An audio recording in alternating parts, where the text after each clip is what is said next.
بصلة كبيرة، وقطعنا دجاج مربعات، بضيف لهم شوية فلفل وشوية كاري وشوية بابريكا وملعقة كاري.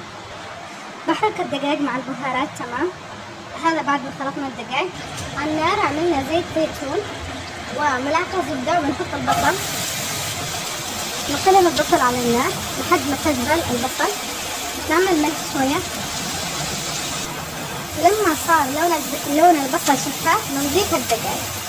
اوكي.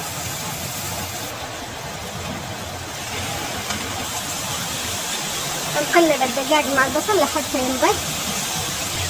نستمر بالتقليب لحتى ينضج الدجاج تماما. نستمر بالتقليب لحتى الدجاج تاخذ نكهة البصل والبصل ياخذ نكهة الكاري.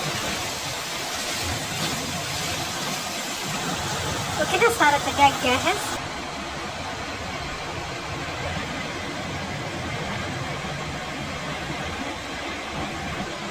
في صحن آخر على النار وضعنا الزيت، وبنعمل ملعقة زبدة وليمون وورق غار وهيل وحبتين زر. نحمصهم على الزيت.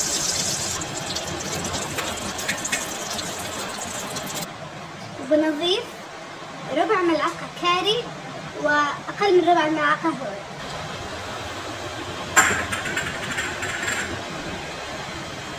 نحمصهم على الزيت تحميصة خفيفة، ونضيف الرز.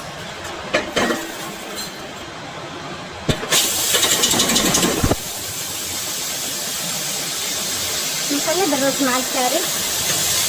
الرز هذا عندي مزة، ممكن تعملوا رز بسمتي من فوق.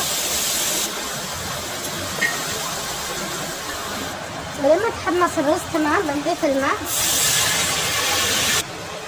ضفنا ماء من الرز وبنضغطه. هذا الرز بعد ما نضج. حطينا الرز والدجاج من فوق، وحمصت مكسرات وحطيناها فوق الرز، وصار معنا أحلى أكل.